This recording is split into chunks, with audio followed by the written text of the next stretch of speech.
પશ્ચિમ એશિયામાં ભારે તણાવ વચ્ચે અમેરિકાના પ્રમુખ ડોનાલ્ડ ટ્રમ્પની ચેતવણી સામે આવી છે, જેમાં તેમના દ્વારા કહેવામાં આવ્યું છે કે જો ઈરાન દ્વારા કોઈ પણ પ્રકારનું ગેરવર્તન કરવામાં આવ્યું તો ફરી એકવાર ઈરાન પર ભીષણ હુમલાઓ શરૂ થઈ શકે છે. તો બીજી તરફ ઈરાન તરફથી હવે મધ્યસ્થીઓ મારફતે એક નવો પ્રસ્તાવ અમેરિકાને સોંપવામાં આવ્યો છે. અમેરિકાના સેન્ટ્રલ કમાન્ડ દ્વારા એ વાતની પણ જાણકારી આપવામાં આવી છે કે ઈરાનના બંદરોની નાકાબંધી અંતર્ગત અત્યાર સુધીમાં 48 જહાજોને પાછા મોકલી દેવામાં આવ્યા છે. તો આવો જાણીએ સમાચાર વિસ્તારથી. નમસ્કાર, જમાવટ સાથે હું છું પાર્થ.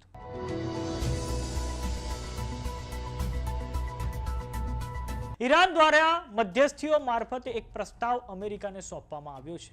આ વાતની જાણકારી પ્રમુખ ડોનાલ્ડ ટ્રમ્પ દ્વારા આપવામાં આવી છે, જેની માટે ટ્રમ્પે ટ્રુથ સોશિયલ નામની સાઇટ પર એક પોસ્ટ લખી છે, જેમાં તેમના દ્વારા કહેવામાં આવ્યું છે કે હું જલ્દી જ એ પ્રસ્તાવ પર વિચાર કરીશ જેને ઈરાન દ્વારા હમણાં જ મોકલવામાં આવ્યો છે.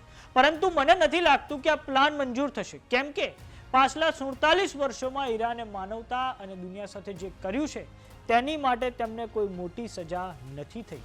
જો કે પ્રમુખ ડોનાલ્ડ ટ્રમ્પ દ્વારા ફ્લોરિડામાં ઉડાન ભરતા પહેલા મીડિયા સમક્ષ પ્રતિક્રિયા આપતી વખતે એ વાતનો સ્વીકાર કરવામાં આવ્યો છે કે ઈરાન પર સંભવિત જમીની આક્રમણની સંભાવનાને નકારી નહીં શકાય.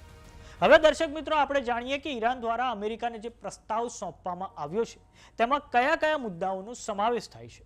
તો ઈરાનની સરકારી સમાચાર સંસ્થા તસ્નીમ ન્યૂઝ અનુસાર ઈરાને યુદ્ધ પૂરું કરવા 14 પોઈન્ટનો એજન્ડા આપ્યો છે, જેમાં ખાડી દેશોમાં આવેલા મિલિટરી બેઝિસ પરથી અમેરિકાની વાપસી, નાકાબંધીને હટાવવી, ઈરાનની ફ્રીઝ કરેલી સંપત્તિઓને પાછી આપવી, નુકસાન થયું છે તેનું વળતર અને લેબનોન સહિત તમામ મોરચાઓ પર યુદ્ધ પૂરું કરવું અને સ્ટેટ ઓફ હોર્મુઝમાં નિયંત્રણ માટે એક નવી કંટ્રોલ સિસ્ટમનું નિર્માણ કરવું જેવા મુદ્દાઓનો સમાવેશ થાય છે.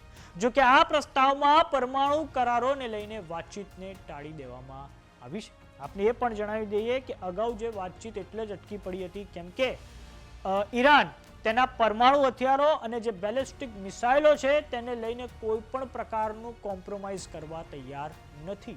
તો જોવાનું એ રહે છે કે ડોનાલ્ડ ટ્રમ્પ આ પ્રસ્તાવને સ્વીકારે છે કે પછી ફરી એકવાર પશ્ચિમ એશિયા ભડકે બળે છે.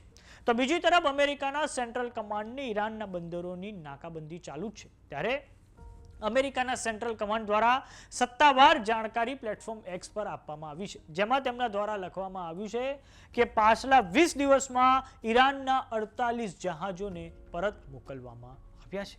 આપણે એ પણ જણાવી દઈએ દર્શક મિત્રો કે અમેરિકા દ્વારા હવે એક નવી જ રણનીતિ ઈરાનની વિરુદ્ધમાં અપનાવવામાં આવી છે. જેમ કે ઓપરેશન એપિક ફ્યુરી છે અમેરિકાનું છે, તેનું નામ બદલીને ઓપરેશન ઇકોનોમિક ફ્યુરી કરવામાં આવ્યું છે, જે અંતર્ગત જે ઈરાનના બંદરોની નાકાબંધી ચાલુ છે તેમાં બંદરોમાંથી ન માલ સામાન બહાર આવશે ન તો અંદર જશે, અને આ કારણે ઈરાનના અર્થતંત્ર પર દબાવ બનશે અને ઈરાનમાં આપોઆપ સત્તા પરિવર્તનનો માર્ગ મોકળો બનશે એવી ગણતરી ડોનાલ્ડ ટ્રમ્પની છે. પરંતુ જોવાનું એ રહે છે કે શું ઈરાન અમેરિકાની આ નવી રણનીતિને પણ ખાળી શકશે કે કેમ. જો કે હવે ઈરાન દ્વારા એક 14 પોઈન્ટનો પ્રસ્તાવ અમેરિકાને સોંપવામાં આવ્યો છે. જોવાનું એ રહે છે કે અમેરિકાના પ્રમુખ ડોનાલ્ડ ટ્રમ્પ આ પ્રસ્તાવ પર શું પોતાની પ્રતિક્રિયા આપે છે. તો સમાચારોમાં અત્યારે બસ આટલું. જોતા રહો જમાવટ. જો તમામને યુટ્યુબ પર જોઈ રહ્યા તો સબસ્ક્રાઇબ કરો, જો તમને ફેસબુક પર જોઈ રહ્યા તો ફોલો કરો. સાથે જ અમારી વોટ્સએપ ચેનલ આવી ગઈ છે, જોઈન કરવાનું ના ભૂલતા. નમસ્કાર.